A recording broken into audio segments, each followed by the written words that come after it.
In continuation of the last videos on electrochemistry of BSc Part 2 Physical Chemistry, in this video we are going to study about the experimental technique for determination of transference or transport number of ions by Hittorf's method.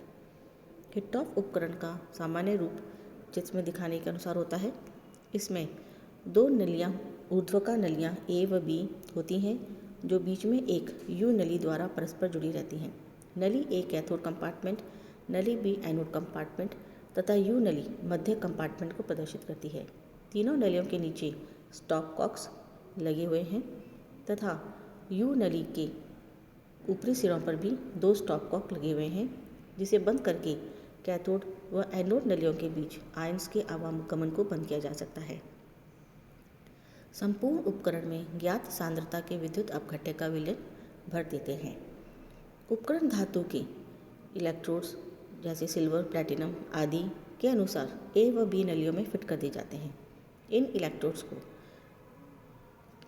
Milli M कूलोमीटर परिवर्ती प्रतिरोध R और battery X से श्रेणी में जोड़ देते हैं। तत्पश्चात 0.01 से 0.02 एम्पियर की विद्युत धारा 2-3 घंटे तक प्रवाहित की जाती है जिससे कि दोनों कक्षों में विद्युत अपघट्य की सांद्रता में इतना परिवर्तन हो जाए कि इसे नापा जा सके, परंतु बहुत अधिक परिवर्तन नहीं होना चाहिए। प्रयोग के अंत में यू नली की जो स्टॉप कॉक्स हैं पी तथा क्यू को बंद कर दिया जाता है ताकि दोनों कक्षों के जो विलयन है वह एक दूसरे से नहीं मिल सके। शुष्क और तुले हुए अलग अलग फ्लास्कों में दोनों विभागों यानी एनोड कंपार्टमेंट और कैथोड कंपार्टमेंट से संपूर्ण विलयन निकालकर उनका विश्लेषण कर दिया जाता है। मध्य विभाग के यानी मध्य कंपार्टमेंट के विलयन की सांद्रता में परिवर्तन नहीं होना चाहिए। तो जो ए, बी और यू नली है जिनके निचले सिरे पर स्टॉप कॉक लगा हुआ है, वहाँ उस स्टॉप कॉक को खोलकर शुष्क व साफ फ्लास्क में एनोडिक कंपार्टमेंट, कैथोडिक कंपार्टमेंट और सेंट्रल कंपार्टमेंट से विलयन को निकाला जाता है।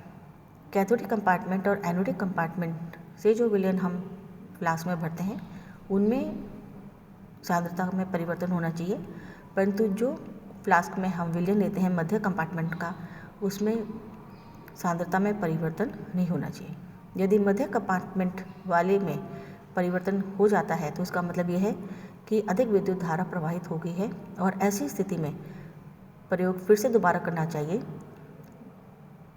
और यह प्रयोग सक्सेसफुल तभी माना जाएगा अगर एनोडिक और कैथोडिक कंपार्टमेंट में तो परिवर्तन है लेकिन मध्य कंपार्टमेंट में परिवर्तन नहीं है।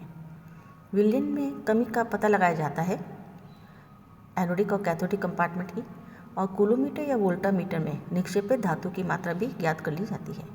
इलेक्ट्रोड्स की भिन्न भिन्न प्रकृति के फलस्वरूप अनेक परिस्थितियाँ उत्पन्न हो जाती हैं। 3 ऐसी संभव परिस्थितियों के लिए अभिगमनांक निकालने के लिए सूत्रों का हम करेंगे। प्रथम स्थिति, यदि वैद्युत अपघटन में इलेक्ट्रोड्स अप्रभावित रहते हैं, इस विधि में प्लैटिनम या गोल्ड इलेक्ट्रोड्स के बीच सिल्वर नाइट्रेट विलयन का वैद्युत अपघटन किया जाता है। इसमें वैद्युत अपघटन से प्राप्त उत्पाद सिल्वर आयंस या नाइट्रेट आयंस द्वारा इलेक्ट्रोड्स अप्रभावित रहते हैं, अतः अभिगमनांक की गणना सरल है। अब हम गणना करते हैं। माना कि वैद्युत अपघटन के पश्चात x ग्राम एनोड विलयन में y ग्राम सिल्वर नाइट्रेट है तथा सिल्वर कूलोमीटर या वोल्टामीटर में कैपिटल W ग्राम सिल्वर निक्षेपित होती है, अतः एनोड विलयन में जल का भार x - y ग्राम है। माना कि प्रयोग के प्रारंभ में x - y ग्राम जल में z ग्राम सिल्वर नाइट्रेट है, अतः एनोड के चारों ओर सिल्वर नाइट्रेट के भार में कमी z - y ग्राम होगी। अब 170 ग्राम सिल्वर नाइट्रेट में सिल्वर की मात्रा 108 ग्राम होती है, अतः z - y ग्राम सिल्वर नाइट्रेट में सिल्वर की मात्रा z - y इंटू 108/170 ग्राम होगी, अतः सिल्वर के भाग में कमी z - y into 108/170 small w gram होगी। सिल्वर का अभिगमनांक transference number of the silver cation बराबर होगा एनोड के चारों ओर सिल्वर की सांद्रता में कमी अपॉन वोल्टमीटर में निक्षेपित चांदी की मात्रा बराबर small w upon capital W। और जो नाइट्रेट का अभिगमनांक होगा वो होगा बराबर 1 minus transference number of cation, यानी 1 minus small w upon capital W।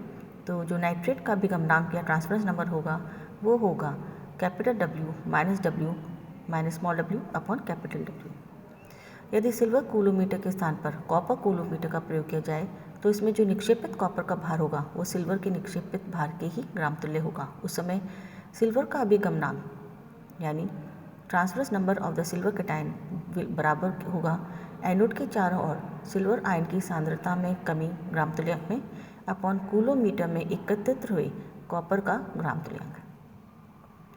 अब हम इसको एक उदाहरण से समझते हैं। माना कि सिल्वर नाइट्रेट के प्रयोग में जब दोनों इलेक्ट्रोड्स प्लैटिनम के हैं तो निम्नलिखित ऑब्जर्वेशंस प्राप्त होते हैं।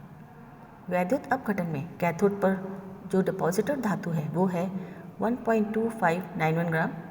एनोड कक्ष में से कुछ आयतन सिल्वर नाइट्रेट निकाला और ज्ञात हुआ कि जहां उसमें पहले 13.1426 ग्राम सिल्वर था, प्रयोग के बाद 12.5533 ग्राम हो गया।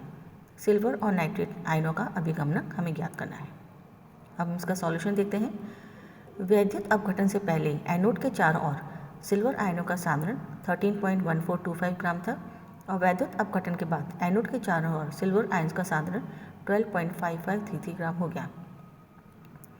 चूंकि प्रयोग में प्लैटिनम इलेक्ट्रोड्स के नाइट्रेट आयनों द्वारा अप्रभावित रहते हैं, इसलिए अभिगमन के कारण एनोड विलयन में सिल्वर आयनों के सांद्रण में कमी आएगी, अर्थात एनोड के चारों ओर सांद्रण में कमी 13.1426 माइनस 12.553 के बराबर होगी, जो कि आता है 0.5893 ग्राम, यानी एनोड के चारों ओर सांद्रता में कमी है 0.5893 ग्राम।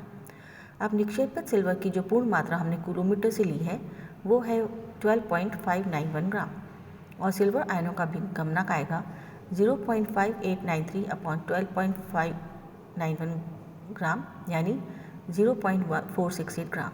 अतः नाइट्रेट आयनों का जो अभिगमनांक आएगा वो आएगा 1 माइनस 0.468 ग्राम, मतलब 0.532।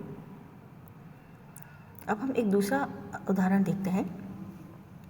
एक अभिगमनांक उपकरण जिसमें दोनों इलेक्ट्रोड्स प्लैटिनम के थे, उसमें HCl विलयन के वैद्युत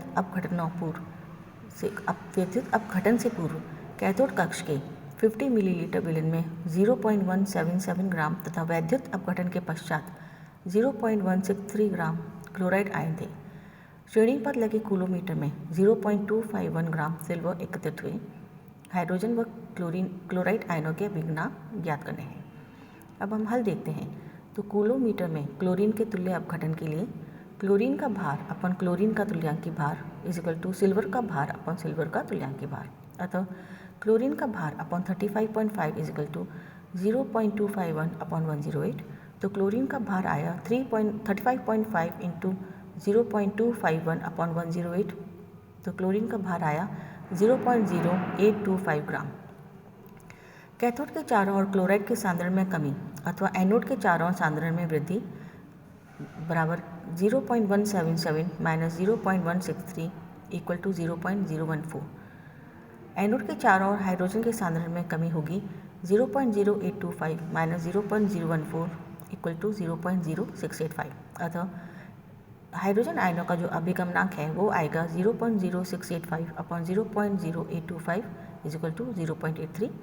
सो जो ट्रांसफरेंस नंबर ऑफ प्रोटॉन है वो आया 0.83 और इसके बेस पे हम कर सकते हैं जो क्लोराइड आयनों का गमनांक होगा वो 1 माइनस 0.83 इज इक्वल टू 0.17। अब हम दूसरी स्थिति देखते हैं जब इलेक्ट्रोड विद्युत अपघट्य के किसी एक उत्पाद से अभिक्रिया करते हैं। मान लीजिए कि सिल्वर इलेक्ट्रोड के बीच सिल्वर नाइट्रेट विलयन का विद्युत अपघट्य कराया जाता है। इस प्रयोग में सिल्वर आयन के एनोड से कैथोड की ओर गमन करने के कारण एनोड के निकट इस विलयन में सिल्वर नाइट्रेट की सांद्रता में वृद्धि पाई जाती है। इसका कारण ये है कि कैथोड से आने वाले नाइट्रेट आयन एनोड पर अनावेशित होकर सिल्वर इलेक्ट्रोड से क्रिया करके सिल्वर नाइट्रेट बनाते हैं, जिससे एनोड कक्ष के विलयन में सिल्वर नाइट्रेट की सांद्रता में वृद्धि हो जाती है। माना कि प्रयोग में सिल्वर वोल्टामीटर में कैथोड पर कैपिटल W ग्राम सिल्वर निक्षेपित हुए, अतः फैराडे के नियमानुसार सिल्वर इलेक्ट्रोड से कैपिटल W ग्राम सिल्वर खुल जाएगी और एनोड विलयन में मिल जाएगी, अर्थात एनोड कक्ष में जो विलयन की वृद्धि कैपिटल W ग्राम होनी चाहिए थी, माना कि प्रयोग के पश्चात x ग्राम एनोड विलयन में y ग्राम सिल्वर नाइट्रेट है, अतः जल का भार x माइनस y ग्राम होगा। माना कि प्रयोग के प्रारंभ में x माइनस y ग्राम जल में z ग्राम सिल्वर नाइट्रेट था, अतः भार में वृद्धि y माइनस z ग्राम सिल्वर नाइट्रेट तो बराबर होगी y माइनस z इंटू 108/170 ग्राम सिल्वर, यानी स्मॉल w ग्राम सिल्वर। यदि एनोड में चांदी के आयनों का अभिगमन न हुआ होता तो वृद्धि कैपिटल W ग्राम होती, लेकिन वास्तव में वृद्धि स्मॉल w ग्राम होती है। अतः सिल्वर आयनों की एनोड विभाग से कैथोड विभाग की तरफ अभिगमन के फलस्वरूप एनोड के चारों ओर सांद्रण में कमी Z is equal to capital W minus small w gram. अतः सिल्वर आयंस का जो अभिगमनांक होगा, यानी transference number of silver ion is equal to capital W minus W upon capital W, तथा NO2 का जो अभिगमनांक आएगा, नाइट्रेट आयन का जो अभिगमनांक आएगा वो होगा 1 minus transference number of the cation is equal to 1 minus capital W minus small w upon capital W, जो कि बराबर होगा small w upon capital W के। अब हम इसको एक उदाहरण से समझते हैं। दो कॉपर के इलेक्ट्रोड्स के बीच कॉपर सल्फेट विलयन का वैद्युत अपघटन करने पर कैथोड पर 0.53 ग्राम कॉपर एकत्रित हुआ। एनोड विलयन में वैद्युत अपघटन के पूर्ण पश्चात कॉपर का भाव प्रति इकाई आयतन में क्रमशः 0.79 तथा 0.91 ग्राम था, तो कॉपर 2 प्लस तथा सल्फेट 2 माइनस आयनों के अभिगमनांक ज्ञात करने हैं। अब हम इसका सॉल्यूशन देखते हैं। वैद्युत अपघटन के पूर्व यानी इलेक्ट्रोलिसिस के पहले विलयन में कॉपर की मात्रा 0.79 ग्राम थी और वैद्युत अपघटन के बाद एनोड विलयन में कॉपर का भार हो गया 0.91 ग्राम। अतः एनोड विलयन में कॉपर की मात्रा में वृद्धि 0.91 minus 0.79 is equal to 0.12 gram. Voltameter में कैथोड पर निक्षेपित कॉपर की मात्रा 0.153 ग्राम। यदि एनोड से कॉपर 2 आयनों का अभिगमन न हुआ होता तो भार में वृद्धि 0.153 ग्राम होती। अतः कैथोड आयनों के एनोड से अभिगमन के कारण सांद्रता में कमी होगी capital W minus small w, यानी 0.153 माइनस 0.12 इजिकल टू 0.033 ग्राम। अतः कॉपर 2 प्लस आयनों का जो अभिगमनांक है वो आया capital W minus small w upon capital W is equal to 0.033 upon 0.153 is equal to 0.215, तथा सल्फेट आयनों का जो अभिगमनांक आएगा वो होगा 1 minus transference number of copper ion बराबर 1 माइनस 0.215 इजिकल टू 0.785। तो कॉपर आयंस का ट्रांसफरेंस नंबर है 0.215 और सल्फेट आयंस का अभिगमनांक है 0.785। अब हम दूसरा उदाहरण देखते हैं। सिल्वर नाइट्रेट के एक विलयन जिसमें 0.01788 ग्राम सिल्वर नाइट्रेट 10.0 ग्राम विलयन में घुला हुआ है, उसका सिल्वर इलेक्ट्रोड्स के मध्य वैद्युत अपघटन किया जाता है।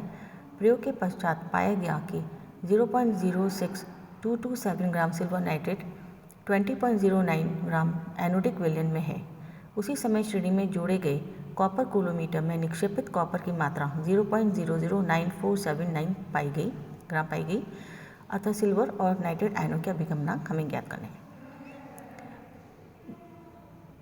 इस स्थिति में अगर हम इसका हल देखते हैं, इस स्थिति में नाइट्रेट की जो इलेक्ट्रोड से क्रिया होती है वैद्युत अपघटन के पश्चात 20.09 ग्राम एनोड विलयन में 0.06227 ग्राम सिल्वर नाइट्रेट उपस्थित है।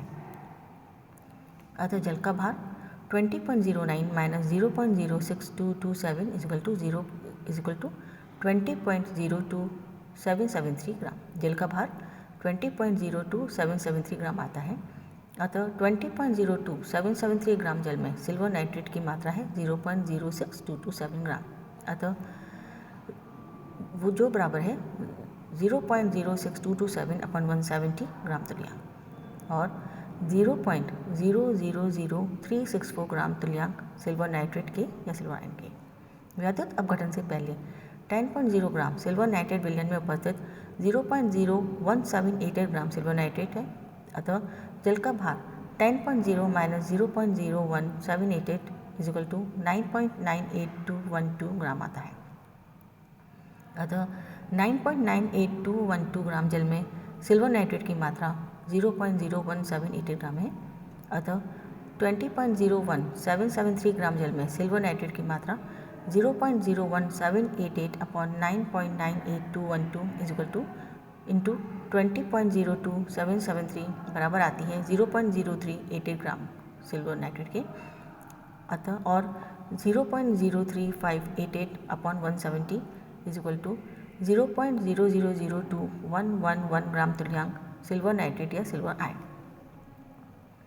अतः सिल्वर की सांद्रता में वृद्धि एनोड विलयन में सिल्वर आयनों की सांद्रता में वृद्धि बराबर होगी 0.0003664 माइनस 0.0002111 इज इक्वल टू 0.0001553 ग्राम तुल्यांक।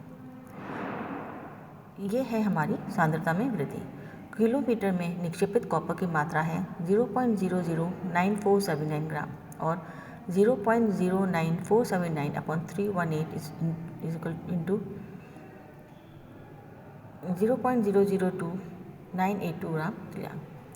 अगर सिल्वर आयन एनोड से कैथोड की तरफ नहीं जाती तो एनोड विलयन में सिल्वर की जो सांद्रता में वृद्धि होती वो होती 0.000292 ग्राम तुल्यांक। लेकिन फैराडे के नियमानुसार कूलोमीटर में निक्षेपित ग्राम तुल्यांक में कॉपर की मात्रा नाइट्रेट आयन द्वारा सिल्वर इलेक्ट्रोड की ग्राम तुल्यांक में सिल्वर के घुलने के बराबर ही होगी। लेकिन वास्तव में एनोड विलयन में सिल्वर की सांद्रता में कमी यानी सिल्वर आयन की सांद्रता में कमी है 0.0000155 ग्राम तुल्यांक। अतः एनोड के चारों ओर सांद्रण में कमी जो वास्तव कमी आई है वो है 0.0002982 माइनस 0.0001553। अतः सिल्वर आयन का अभिगमनांक होगा एनोड कक्ष में सिल्वर की ग्राम तुल्यांक मात्रा में कमी अपॉन कूलोमीटर में ग्राम तुल्यांक में निक्षेपित कॉपर की कमी, जो कि बराबर है 0.0001429 अपॉन 0.0002982 बराबर 0.4792। ये 0.4792 आया है सिल्वर आयन का ट्रांसफरेंस नंबर। अतः नाइट्रेट कॉपर का जो ट्रांसफरेंस नंबर होगा वो होगा 1 minus transference number of the silver ion 1 minus 0.4792। तो नाइट्रेट आयन का अभिगमनांक आया 0.58 नाइट्रेट आयन का अभिगमनांक आया 0.5208। अब हम तीसरी परिस्थिति देखते हैं। इस परिस्थिति में जब विसर्जित आयन विलायक से अभिक्रिया करते हैं, जब प्लैटिनम इलेक्ट्रोड के बीच सोडियम हाइड्रोक्साइड विलयन का विद्युत अपघटन करते हैं तो सोडियम आयन का कैथोड की ओर अभिगमन होता है, जहां वह आयन अपना आवेश उदासीन कर लेता है और जल से अभिक्रिया करके NaOH बनाता है। यदि कैथोड विलयन में NaOH से प्रारंभिक और अंतिम भारों को ज्ञात करें तो कैथोड के चारों ओर सांद्रता में आभासी वृद्धि को ज्ञात कर सकते हैं। वास्तविक वृद्धि की गणना वोल्टामीटर की श्रेणी में लगाकर उसकी सहायता से की जा सकती है। सोडियम आयन और हाइड्रोक्साइड आयनों के अभिगमनांकों की गणना स्थिति 2 के अनुसार ही होती है। इसको हम एक उदाहरण के द्वारा समझते हैं। एक अभिगमनांक उपकरण में 0.1605% सांद्रता वाले NaOH विलयन का विद्युत अपघटन किया गया। विद्युत अपघटन के पश्चात 55.25 ग्राम कैथोड विलयन में 0.09743 ग्राम NaOH के समतुल्य सिल्वर निक्षेपित हुए। सोडियम आयन तथा हाइड्रोक्साइड आयन के अभिगमनांक ज्ञात करने हैं। अब हम इसका सॉल्यूशन देखते हैं। विद्युत अपघटन से पूर्व 55.25 ग्राम कैथोड विलयन में NaOH की मात्रा 0.1605 into 55.25 upon 100 is equal to 0.08867 gram. विद्युत अपघटन के पश्चात 55.25 ग्राम कैथोड विलयन में NaOH की मात्रा बराबर है 0.09473 ग्राम। अतः कैथोड के समीप में NaOH की मात्रा में वृद्धि बराबर है 0.09473 माइनस 0.08867 इज इक्वल टू 0.00606 ग्राम। चूँकि वोल्टामीटर में निक्षेपित सिल्वर का मान है 0.029 ग्राम, NaOH के लिए। अतः कैथोड के सामीप्य में OH आयनों के अभिगमन के कारण सांद्रता में कमी आई 0.029 माइनस 0.00606 इक्वल टू 0.0229 ग्राम। अतः OH आयन का जो अभिगमनांक है वो आया कैथोड के चारों ओर सांद्रता में कमी अपॉन कैथोड एवं एनोड दोनों के चारों ओर सांद्रता में कुल कमी, जो कि बराबर है 0.02294 अपॉन 0.0290 इक्वल टू 0.791 ग्राम। ये 0.791 ग्राम आया है हाइड्रोक्सिल आयन का ट्रांसफरेंस नंबर। अब हम सोडियम आयन का ट्रांसफरेंस नंबर ज्ञात करते हैं, जो कि बराबर होगा 1 minus transference number of the OH ion, जो कि है बराबर 1.000 माइनस 0.791 इक्वल टू 0.209। अतः हाइड्रोक्सिल आयन का गमनांक ट्रांसफरेंस नंबर 0.791 और सोडियम आयन का गमनांक 0.209 आता है। That's all for today. Thank you.